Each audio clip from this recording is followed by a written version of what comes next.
আসসালামু আলাইকুম প্রিয় দর্শক মণ্ডলী, আমি সাইফুল্লাহ সাইফ। আমি আপনাদেরকে দেখানোর চেষ্টা করছি দেলোয়ার হোসেন সাইদি হুজুরের জন্মস্থান সাইদখালী।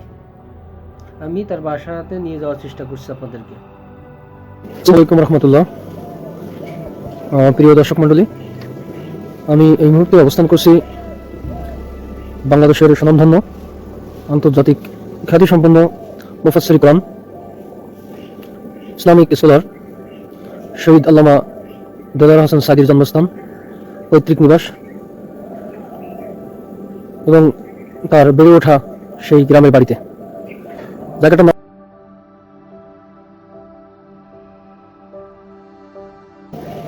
দর্শক মণ্ডলী, এখন আমি আপনাদেরকে ভিতরের দিকে নিয়ে যাচ্ছি তার পৈতৃক নিবাস দেখানোর জন্য।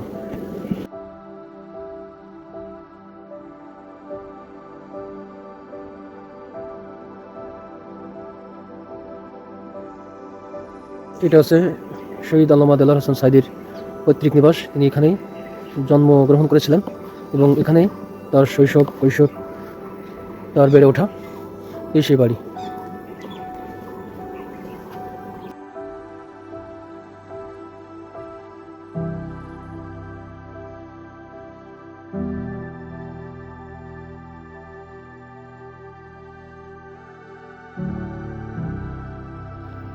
প্রিয় দর্শক মণ্ডলী, আমি এখন সাইদি হুজুরের পৈতৃক আবাসস্থল সেই পরিত্যক্ত ঘরটির ভিতরে অবস্থান করছি।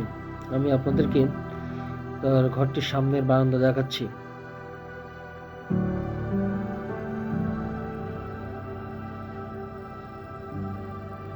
এবং আস্তে আস্তে ভিতরে যাচ্ছি। এই ঘরটিতে 4টি রুম আছে এবং 2টি আশ্রম। এটা একটি বেডরুম এবং সাথে একটি অ্যাটাচ বাথরুম আছে। দেখতে পাচ্ছেন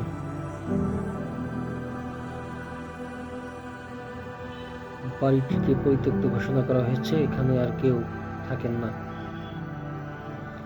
ডান পাশে আরেকটি বেডরুম, সাথে কিচেন এবং একটি হাইকমোড ওয়াশরুম আছে।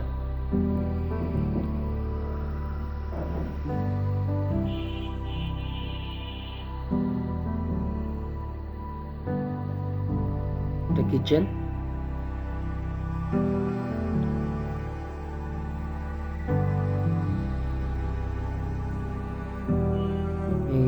এটি হচ্ছে হাইকমোড ওয়াশরুম।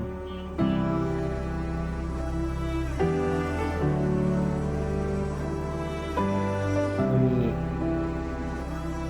আরেকটি বেডরুম দেখানোর চেষ্টা করছি।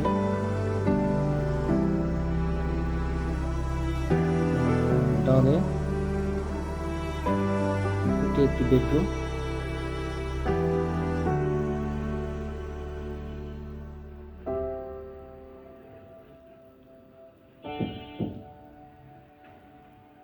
এটি বাম পাশে আরেকটি বেডরুম। বিশ্বনন্দিত কোরআনের পাখি আল্লামা দেলোয়ার হোসেন সাইদি হুজুর, তার পৈতৃক আবাসস্থল এটি।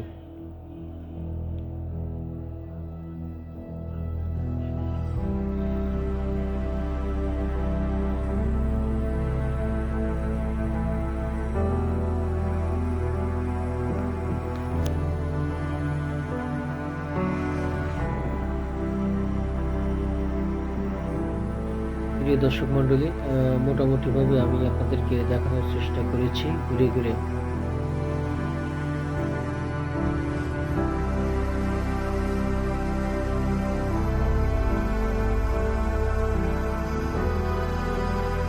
কারণে দেখেন এই এলাকার মানুষ কত ধার্মিক, এই এলাকার মানুষ কত পদ্মা করে মহিলারা, ওনার কারণে। ওনার নামে কি জায়গার নাম হয়েছে সাইদখালী। আসলে সাইদখালী বলতে উনি ওনাদের বংশ কি সাইদ নাকি? সাইদ নাকি? না, ওনার বংশ শেখদের বংশ, আর উনি সাইদি।